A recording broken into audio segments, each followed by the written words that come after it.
আমরা যখন জাহিলিয়াতে থাকতাম তখন দ্বীনের যে বিষয়টা এটা আমরা বুঝতাম না।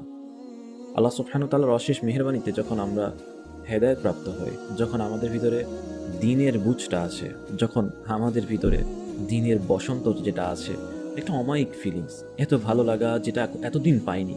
আল্লাহর সাথে সম্পর্ক ভালো হওয়া, এতদিন আল্লাহকে ডাকিনি, কথাও বলিনি, কিন্তু আল্লাহ চেয়েছেন বিধায় আমি আল্লাহর দিকে এসেছি, আল্লাহর কথা শুনছি, বিধিবিধানগুলো মেনে চলার চেষ্টা করছি। হেদায়েত একটা নূর, একটা আলো, যে আলোটাকে আগলে রাখতে হয়। আল্লাহ সুবহানাহু ওয়া তাআলা তার সিলেক্টেড বান্দাদেরকে হেদায়েত দেন, কিন্তু হেদায়েত পাওয়ার পরে সেটাকে ধরে রাখার দায়িত্ব সেই বান্দারই। কিন্তু দেখা যায় কিছু কিছু রেয়ার কেস আছে, যেই কেসগুলোতে হেদায়েতপ্রাপ্ত অনেক ভাইয়েরা, অনেক বোনেরা ঝরে যায়, আবার সে আগের জাহিলিয়াত জীবনে চলে যায়। কেন এমনটা হয়?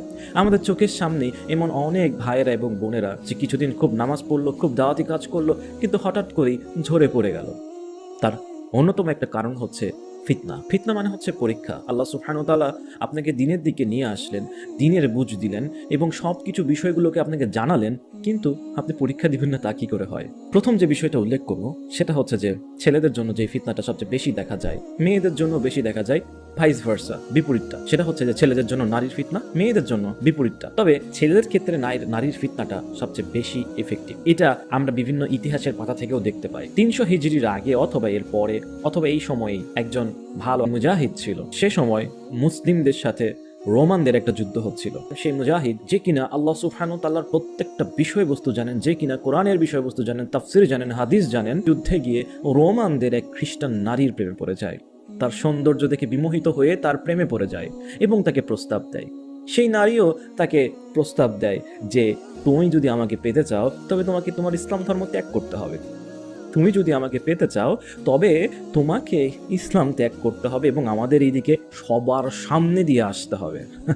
আমরা হেদায়েত প্রাপ্ত হই, কিন্তু আমাদের পিছে যে শয়তান লাগবে না তা কি করে হয়? সেটা শয়তান আসুক মেয়ের শুরুতে, সবসময় চেষ্টা করেই যাচ্ছে মেয়ের মাধ্যমে আপনাকে নিয়ে যাওয়ার জন্য সেদিকে। তাহলে দেখুন, যে কিনা কোরআনের প্রত্যেকটা বিধিবিধান জানে, সে কিভাবে মুরতাদ হয়ে যায়, সে কিভাবে একটা মেয়ের লোভে সে তার দিকে চলে যায়। এই গুণটা সংগঠিত হয়েছিল কিন্তু তার নজরের কারণে।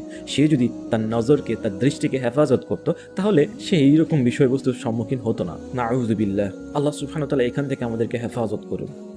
এরকম চোখের সামনে অনেক ভাইয়েরা এই শুধু মেয়ের লোভের কারণে নারীর জন্য নিজের দিনকে ত্যাগ করে। মাঝে মাঝে তারা জানে এটাও যে আমি কোন নারীকে পছন্দ করব, তারা জানে এটাও যে আমাকে বিয়ে করতে হবে, আমি বিবাহ করব, বিবাহের জন্য মেয়েও খোঁজে, কিন্তু তা না করেই বেদিন নারীদের পাল্লায় পড়ে যায়। নেক্সট শুরুতে শয়তান অনেকভাবে আমাদেরকে ধোঁকাও দিয়ে থাকে। দিনী বোনের শুরুতে, দিনী ভাইয়ের শুরুতে একটা দিনী বোনেরও কাহিনী শুনেছিলাম, যে সেই বোন কখনো পর্দার বরখেলাপ করে নাই, কখনো কোনো পুরুষের সাথে কথা বলে নাই, কিন্তু ফেসবুকে দিনী ভাইয়ের নাম করে একটা ছেলের সাথে সে কথা বলা শুরু করে, বিভিন্ন ধরনের ইসলামিক মাসলা মাসাইগুলো নিয়ে তার সাথে আলোচনা করে। এইভাবে আলোচনা করতে করতে সেই বোনটি ওই ছেলেটির প্রেমে পড়ে যায়। এরকম অহরহ ঘটনা আমাদের সমাজে আসে, আমরা আমাদের চোখের সামনে হয়ে যাচ্ছে। এরকম অহরহ ঘটনা আমরা দেখছি। নারীর জন্য আমাদের ভাইয়েরা দিন থেকে দূরে সরে যাচ্ছে, এইসব প্রেম ভালোবাসার জন্য আমাদের বোনেরা দিন থেকে দূরে সরে যাচ্ছে। দ্বিতীয় পয়েন্ট, সেটা হচ্ছে যে দিনের উপরে থাকতে গেলে ঈমানটাকে সবসময় তরতাজা রাখতে হয়। কিভাবে তরতাজা রাখতে হয়?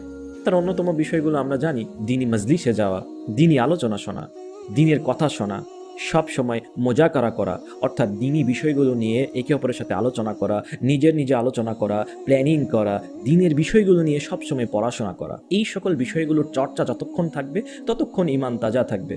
এই সকল চর্চা যখনই কমে যাবে তখনই আবার জাহিলিয়াতের দিকে চলে আসার সম্ভাবনা বেড়ে যাবে। কিন্তু দেখা যায় দিনে আসার পরে শুধু নামাজটাই কন্টিনিউ করে, কিন্তু বিষয় যে আরও যে বিষয়গুলো তার জানতে হবে, ইসলামের যে বিষয়গুলো আছে, গভীরতা যে আছে, গভীরতম বিষয়গুলো যে আছে, সেগুলো নিয়ে স্টাডি করা, দিনী মাজলিসে যাওয়া, এগুলোর ক্ষেত্রে দেখা যায় অনেক দিনী ভাইয়েরা একটু অলসতা করেন বা যেতে চান না, যার কারণে দেখা যায় কিছু কিছু ক্ষেত্রে তারাও ঝরে পড়ে যান। আমরা চেষ্টা করব সবাই দিনী মাজলিসে যাওয়ার, দিনী আলোচনা শোনার, বিষয়ভিত্তিক আলোচনা শোনার। এমন অনেক বিষয়বস্তু আছে যে বিষয়বস্তুগুলো আমাদের অন্তরে সন্দেহের সৃষ্টি করবে, সেই বিষয়গুলো নিয়ে আমরাও স্টাডি করার জন্য উত পেতে থাকি। এমনও দেখা যায় যে আপনার নাস্তিক ফ্রেন্ডের সাথে আপনি তর্কে লিপ্ত হয়ে যান, অথচ আপনার কোনো স্টাডির লেভেলই নাই। আপনি সবেমাত্র দিনে ঢুকেছেন, দিনে ঢুকেই আপনি নাস্তিকদের সাথে তর্ক করা শুরু করে দিয়েছেন, অথচ আপনি কিছুই জানেন না। আপনি সবেমাত্র দিনে ঢুকেছেন, দিনে ঢুকেই আপনি ইসলামের ইখতিলাফি বিষয়গুলো নিয়ে কথা বলা শুরু করে দিয়েছেন, ইখতিলাফি বিষয়গুলো নিয়ে আপনি স্টাডি শুরু করে দিয়েছেন। কি হলো শিয়াদের ক্ষেত্রে, কি হলো কিসের ক্ষেত্রে, রাফেজি গারা, শিয়া রাফেজির বিষয়গুলো নিয়ে আপনি স্টাডি শুরু করে দিয়েছেন, তাও বিশদ আলোচনা। মুসলিমদের যে বিষয়গুলো আছে যেগুলোকে দিনের শুরুতে কখনো আলোচনা, যেগুলোতে দিনের শুরুতে কখনো সেগুলো নিয়ে পড়াশোনা করা উচিত না। বেসিক টার্ম, ইমান, আকিদা, এইভাবে সিরাত, জীবনী, কোরআন, হাদিস, তাফসির, আমল, আখলাক, এগুলোকে উন্নতির মাধ্যমে, আত্মশুদ্ধির মাধ্যমে আপনাকে সঠিক পথে যেতে হবে। আত্মশুদ্ধির মাধ্যমে আপনাকে ধীরে ধীরে এগোতে হবে। আপনি যদি এক লাফেই ক্লাস 9-এ চলে যান তাহলে তো সমস্যা। ক্লাস 3 থেকে কখনো ক্লাস 9-এর বই পড়লে, সায়েন্সের বইগুলো পড়লে আপনার মাথা ঠিক থাকবে না। তৃতীয় যে বিষয়টা সেটা হচ্ছে দিনে ফেরার পরে আমাদের অনেকের ভিতরে অহংকার বেড়ে যায়। আমরা যারা বেদিন আছে তাদেরকে দেখে ভর্ৎসনা করি, তাদের সাথে খারাপ আচরণ করি, তাদের সাথে রুক্ষ ব্যবহার করি। এই তুই তো নষ্ট হয়ে গেছিস, দিনের দিকে আসিস না, নামাজ কালাম পড়িস না, তুই তো শেষ। এরকম দেখা যায়। আমরা অনেক সময় কটাক্ষ করি, অন্তরে অহংকার করি। আবার এক মুসলিম ভাই আরেক মুসলিম ভাইকে দেখেও অনেক সময় অনেক কটাক্ষ করে। অন্তরে সেটা কটাক্ষ করুক আর বাহিরেই করুক, তার অন্তরে এক ধরনের চিন্তা চেতনা আসে যে এ কি মসজিদে আসছে, টাকনুর নিচে কাপড় পরে আসছে, এ কি মসজিদে আসছে, কানে একটা দুল দিয়ে আসছে। এরকম ভাবে আমাদের নিজেদের ভিতরেই আমরা এমন কাজগুলো করে থাকি, যেটা কিনা মারাত্মক রকমের একটা গুনাহ। এর জন্য আল্লাহ সুবহানাহু ওয়া তাআলা আপনার হেদায়েত কেড়ে নিতে পারে। আপনি তার জন্য হেদায়েতের দোয়া করুন। আল্লাহ তাকে আপনি এভাবে দোয়া করুন যে আল্লাহ এই ভাইকে আপনি উত্তম জ্ঞান দিন, এই ভাইকে আপনি হেদায়েত দিন, সাথে আমাকেও আপনি হেদায়েত দিন। 3 নাম্বার বিষয়টা হচ্ছে দিনে ফেরার পরে আমাদের অহংকার করা। কারণ এই বসন্ত, এটা তো অমায়িক একটা জিনিস। এই ফিলিংসটা সেই পেয়েছে যে দিনে পরিপূর্ণভাবে এসেছে। আপনি পেয়েছেন, তারা পায় নাই, আপনি তাদের জন্য দোয়া করুন। 4 নাম্বার যে বিষয়টা সেটা হচ্ছে যে দোয়ার অভাব। আমরা দিনে চলে এসেছি, মনে করেছি জান্নাত পেয়ে গিয়েছি, অথচ আল্লাহ সুবহানাহু ওয়া তাআলা একের পর এক পরীক্ষা আমাদেরকে দিচ্ছেন এবং আমাদেরকে অনেক দোয়াও শিখিয়ে দিয়েছেন, যে দোয়াগুলো কন্টিনিউয়াসলি করতে হবে। দিনে ফিরে এসেছি এবং গুনাহ যে অফ হয়ে গেছে তা তো নয়, আমরা প্রতিনিয়ত গুনাহ করছি। এই জন্য এই গুনাহ থেকে বাঁচার জন্য প্রতিনিয়ত ইস্তেগফার এবং হেদায়েতের উপর থাকার জন্য প্রতিনিয়ত দোয়া করা, প্রতিনিয়ত আল্লাহর কাছে দোয়া করা, আল্লাহর কাছে কান্নাকাটি করা। সর্বোপরি যে বিষয়টা আমি উল্লেখ করতে চাই সেটা হচ্ছে যে হেদায়েত বা আলো, এটাকে যত্ন করে রাখতে হবে। ঠিক যেমন হারিকেনের ভিতরে আগুন থাকে, ছোট্ট একটা আগুন, এবং তার হারিকেন তার বলয় দিয়ে, কাচের বলয় দিয়ে ওই আগুনটাকে সেফটি দেয়, ঠিক তেমনি ফিতনার জামানায় ঝড়ো বাতাসে আপনার হেদায়েতের আলোটাকে আগলে রাখতে হবে, বলয় দিয়ে আগলে রাখতে হবে যত্ন সহকারে, যাতে এই ঝড়ো বাতাসে এই আলোটা নিভে না যায়। এই বলয়টা হবে কোরআন, এই বলয়টা হবে আপনার সুন্নাহ, রাসূল সাল্লাল্লাহু আলাইহি ওয়াসাল্লামের আদর্শ।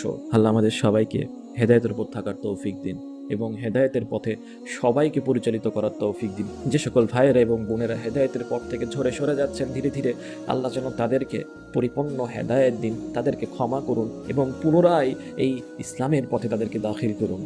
ওয়া আখিরু দাওয়ানা আনিল হামদুলিল্লাহি রাব্বিল আলামিন। আসসালামু আলাইকুম।